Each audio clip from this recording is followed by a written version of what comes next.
Sa gitna ng kabi-kabilang isyong lumulutang nitong mga nakaraang buwan mula sa impeachment, drug and war o war on drugs hanggang sa mga proyekto sa flood control, nananatili pong mahalagang tanong, paano ito pinoproseso ng ating mga korte at paano ginagampanan ng hudikatura ang tungkulin nitong tiyakin na ang batas ay umiiral at gumagana para sa lahat ng mamamayan. Narito po ang report.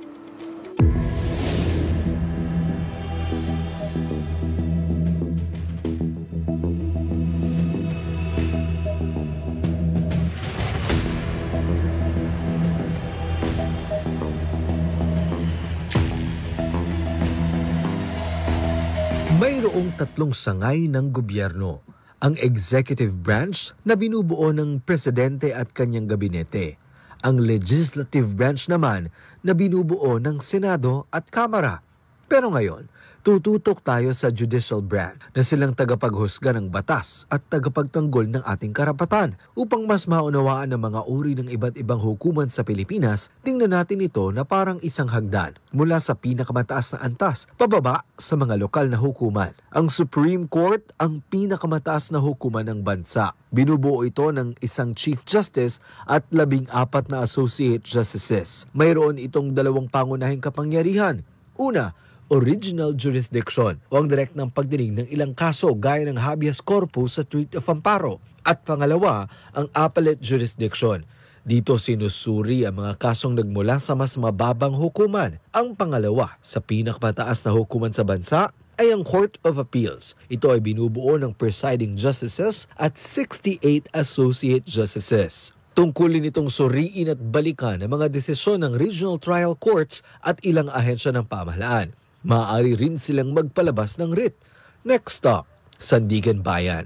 Maaaring ang ilan sa inyo ay madalas madaanan ng lugar na ito tuwing bumabiyahe. Pero alam nyo na ba na isa itong espesyal na hukuman na nakatuon sa mga kasong may kinalaman sa katiwalian at korupsyon ng mga opisyal ng pamahalaan. Kung ang issue ay tungkol sa graft o anumang uri ng maling paggamit ng kapangyarihan sa gobyerno, malamang dito ang biyahe mo. Isa sa mga obligasyon ng bawat Pilipino ay ang pagbabayad ng buwis. Kaya kung sa tingin mo ay hindi nagagamit ng tama ang buwis na ibinabayad mo, Court of Appeals ang katuwang mo sa usapin na ito. Dahil dito dinidinig ang mga kasong may kinalaman sa buwis at taripa. Matatagpuan sa bawat rehiyon ng bansa ang regional trial courts dahil sila ang humahawak ng mabibigat na kasong kriminal at sibil, gaya ng murder, estafa, at iba pang mga kasong may mabibigat na halaga. Sa bawat lungsod ay matatagpuan naman ang tinatawag na first level courts, katulad ng Metropolitan Trial Courts sa Metro Manila, Municipal Trial Courts in cities sa mga lungsod sa labas ng Metro Manila, Municipal Trial Courts para sa isang bayan, at Municipal Circuit Trial Courts para sa 2 o higit pang bayan. Sila ang umahawak ng mga magagaan na kaso sa bawat lungsod tulad ng light offenses at small claims. Sa Mindanao naman, matatagpuan ang mga Sharia courts na may natatanging jurisdiksyon para sa mga Muslim, kabilang ang mga usapin ng kasal, diborsyo at mana. Kamakailan lang, naipasa ang batas na naglalayong mas magbigay diin sa pagpapalakas ng legal na suporta at mas tutugon sa pangangailangan ng mga komunidad. At pinangunahan nga ito ni Lanao del Sur Representative Sia Alonto Adjong na isang co-author ng nasabing batas. Bawat hukuman sa ating bansa ay may kanya-kanyang saklaw at tungkulin.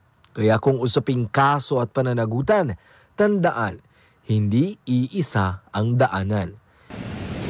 Iba-iba ang korte, iba-iba ang jurisdiksyon, depende sa issue.